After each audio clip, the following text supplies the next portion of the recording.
अब मत करो समय बर्बाद, ना मिलेगा ये मौका बार बार। ज्वाइन करो सॉफ्टवेयर इंजीनियरिंग इस बार।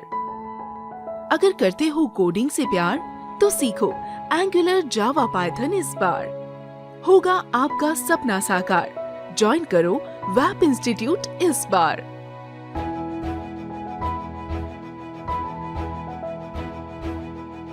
हेलो स्टूडेंट्स, ये C++ का चैप्टर 16 है। चैप्टर 15 को ज़रूर पढ़िए, क्योंकि इस वीडियो में जो चैप्टर 15 में हमने प्रोजेक्ट किया था उसी में आगे काम करेंगे। चैनल अब तक आपने सब्सक्राइब नहीं किया तो सब्सक्राइब करके बेल आइकन को ज़रूर हिट कीजिए। अगर वेब डेवलपमेंट सीखना चाहते हैं तो प्लेलिस्ट वाले सेक्शन में जाइए। इस प्लेलिस्ट वाले सेक्शन में web design and app development इस नाम से प्लेलिस्ट दिख जाएगा। यहाँ से आप वेबसाइट बनाने की ट्रेनिंग ले सकते हो। चैप्टर 15 में जो प्रोग्राम आपने बनाया था ओपन कर लीजिए उसको। एक बार मैं इसे रन करता हूँ। इसमें कुछ प्रॉब्लम है, उसको समझना होगा आपको।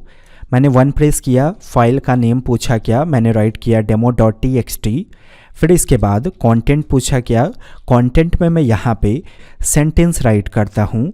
गौर से देखिए, यहाँ कोई वर्ड नहीं है बल्कि कई सारे वर्ड है जिनके बीच में स्पेस का सिंबल इस्तेमाल किया गया। तभी तो आई के बाद स्पेस दिखा, एम के बाद, योर के बाद एंटर प्रेस कीजिए।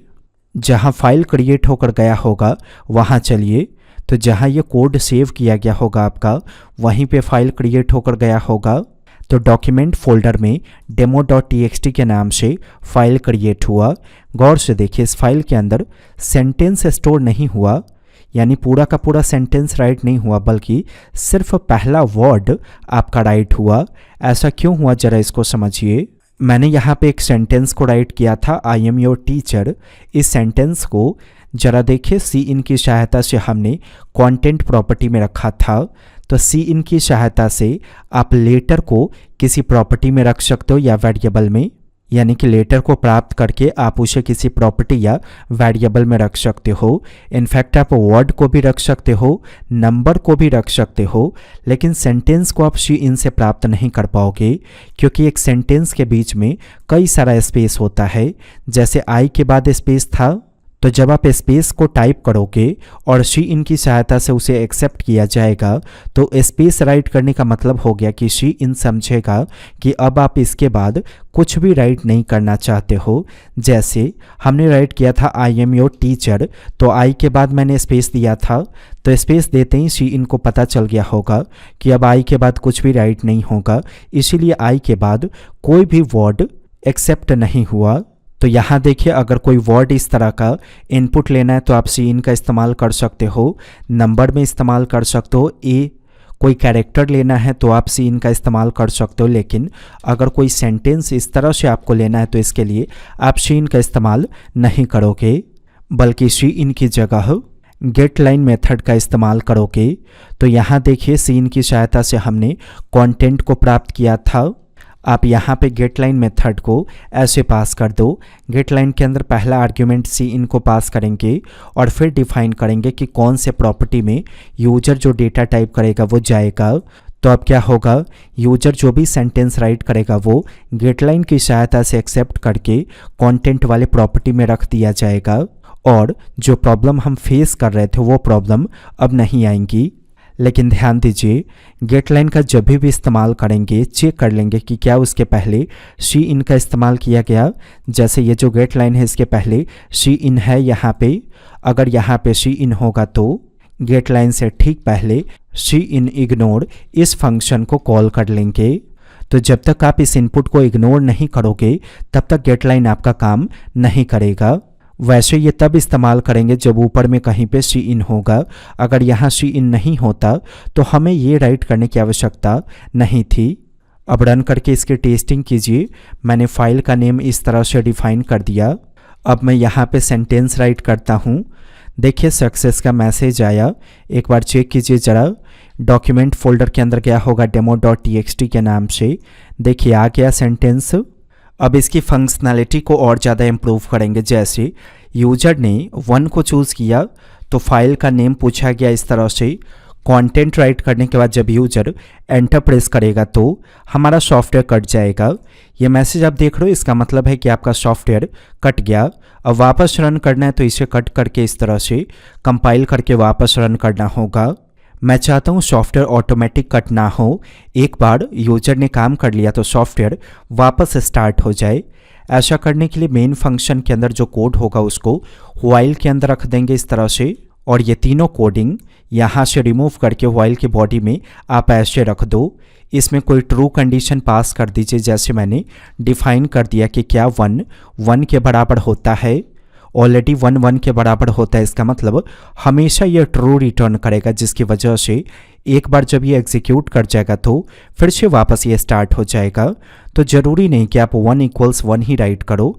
अगर आप राइट कर देते हो 10 is not equal to 11, यह भी एक प्रकार का ट्रू कंडीशन है, तो इस केस में भी ये बार बार कोड चलेगा।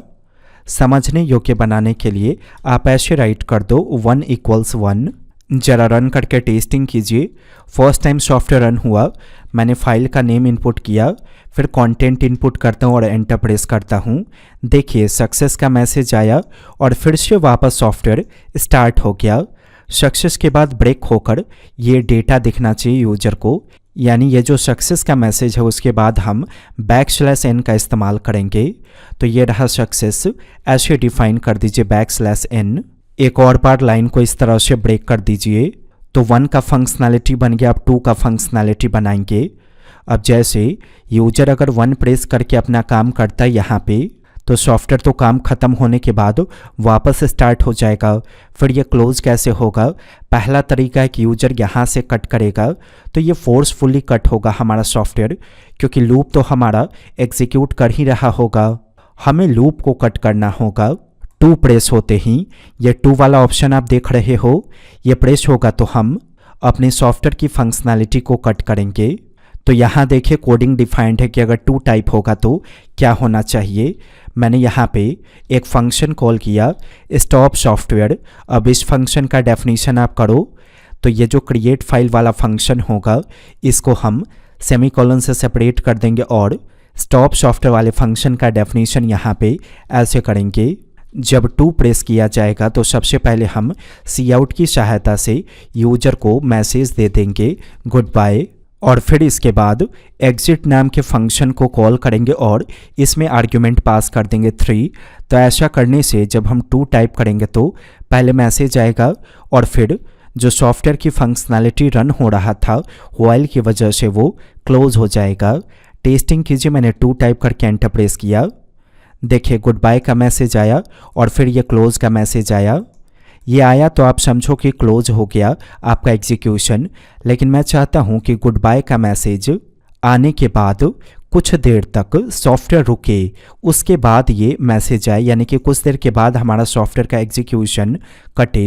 ये कैसे होगा? सो देखिए, ये जो Cout फंक्शन है इसके ठीक बाद हम चाहते हैं कि ये जो एग्जिट है वो कुछ सेकंड के बाद एग्जीक्यूट करे, क्योंकि जब ये एग्जीक्यूट करेगा तो सॉफ्टवेयर का एग्जीक्यूशन कट जाएगा। तो इसके लिए हम स्लिप फंक्शन को ऐसे कॉल करेंगे। स्लिप के अंदर मिली सेकेंड में आप टाइम दोगे, मैंने 5000 दिया। 5000 मिली सेकेंड का मतलब हो गया 5 सेकेंड। मतलब पहले ये मैसेज आएगा लेकिन सॉफ्टवेयर कटने से पहले 5 सेकेंड बीत जाएगा, उसके बाद आपका सॉफ्टवेयर कटेगा। या आप यूँ समझो कि इसके बाद जो भी कोड आप राइट करोगे वो 5 सेकेंड के बाद ही चलेगा। लेकिन ये जो स्लीप फंक्शन है वो window.h इस हेडर फाइल के अंदर होता है, इसीलिए आप इस हेडर फाइल को इंक्लूड करोगे। यहाँ पे राइट कर देंगे windows.h। जब तक आप इसे इंक्लूड नहीं करोगे तब तक आपका ये जो स्लिप वाला फंक्शन होगा ये काम नहीं करेगा। रन कीजिए, देखिए मैं 2 टाइप करता हूँ, गुड बाय का मैसेज आया, हमें वेट करना होगा 5 सेकेंड तक, उसके बाद देखिए हमारा सॉफ्टवेयर का एग्जीक्यूशन कटेगा। अब अगले ऑप्शन को बनाइए। Cout की सहायता से 2 ऑप्शन का मैसेज हमने दिया था, तीसरे ऑप्शन का मैसेज दीजिए। मैंने 3 राइट किया, यहाँ पे मैं राइट कर देता हूँ क्लीन योर स्क्रीन। मतलब अगर आप 3 टाइप करोगे तो आपका जो स्क्रीन होगा वो क्लीन हो जाएगा, क्योंकि बहुत सारा काम करने के बाद स्क्रीन जो होगा उस पर कई सारे कंटेंट होंगे। क्लीन करने के बाद अगला काम अगर यूजर करना चाहता है तो उसे 3 प्रेस करना होगा। अब 3 प्रेस करने पे क्लीन कैसे होगा सो देखिए। एल्स इफ के अकॉर्डिंग हमने 2 का चेक किया था कि अगर चॉइस में 2 टाइप होगा तो क्या होना चाहिए। हम यहाँ पे अगला कंडीशन चेक करेंगे कि अगर चॉइस में क्लीन स्क्रीन इस नाम से हमारे पास एक फंक्शन होगा, ये कॉल हो जाएगा। अब इस फंक्शन का डेफिनेशन करेंगे तो देखिए लास्ट फंक्शन हमने बनाया था यहाँ पे सॉफ्टवेयर यानी कि स्टॉप सॉफ्टवेयर के नाम से, इसी के ठीक बाद क्लीन स्क्रीन इस नाम से फंक्शन को डिफाइन करेंगे। स्क्रीन को क्लियर करने के लिए सिस्टम फंक्शन को कॉल करेंगे और इसमें आर्ग्यूमेंट पास कर देंगे CLS। तो ऐसा करने से आपका जो स्क्रीन होगा वो क्लियर हो जाएगा। इसको टर्मिनेट कीजिए, रन करके इसकी टेस्टिंग कीजिए। पहले कुछ काम कर लीजिए, जैसे मैं 1 प्रेस करके फाइल का नेम इनपुट करता हूँ, फिर कंटेंट इनपुट करता हूँ, स्टार्ट हो गया सॉफ्टवेयर। तो इतना सारा कंटेंट है स्क्रीन पे, यूजर को क्लीन करना है इसे, वो 3 टाइप करके एंटर प्रेस करेगा। देखिए पूरा स्क्रीन क्लियर हो गया। सॉफ्टवेयर कट करना है तो 2 प्रेस करेगा। नेक्स्ट वीडियो जरूर देखिए क्योंकि ये जो सॉफ्टवेयर की फंक्शनैलिटी है इसमें कंप्लीट चीज़ें आप सीख जाओगे। अभी तो सिर्फ हमने फाइल क्रिएट करने का काम किया, फाइल डिलीट कैसे होगा, किसी फाइल को रीड कैसे करेंगे, फाइल कॉपी पेस्ट कैसे होगा, ये सारी चीज़ें आप सीख जाओगे।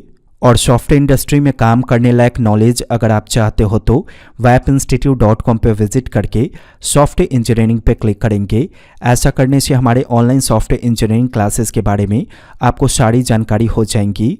यह हमारा काफ़ी बड़ा कोर्स है, एटलीस्ट 3 ईयर का कोर्स है, जिसमें आप website, mobile application, desktop application, machine learning, artificial intelligence, big data, cloud computing, software testing, maintenance, ये सारी चीज़ों को स्टेप बाय स्टेप सीखते हो ताकि आप बड़ी इंडस्ट्री में इंटरव्यू देकर जॉब प्राप्त कर सको। बेहतर जानकारी के लिए वेबसाइट पर विजिट कीजिए या हमारे सेल्स टीम को कॉल कीजिए। आप स्टूडेंट हो तो ईजिली मंथली इंस्टॉलमेंट में इस कोर्स को कर पाओगे। वेब इंस्टीट्यूट के वीडियो को देखने के लिए और webinstitute.com पर विजिट करने के लिए आपका धन्यवाद।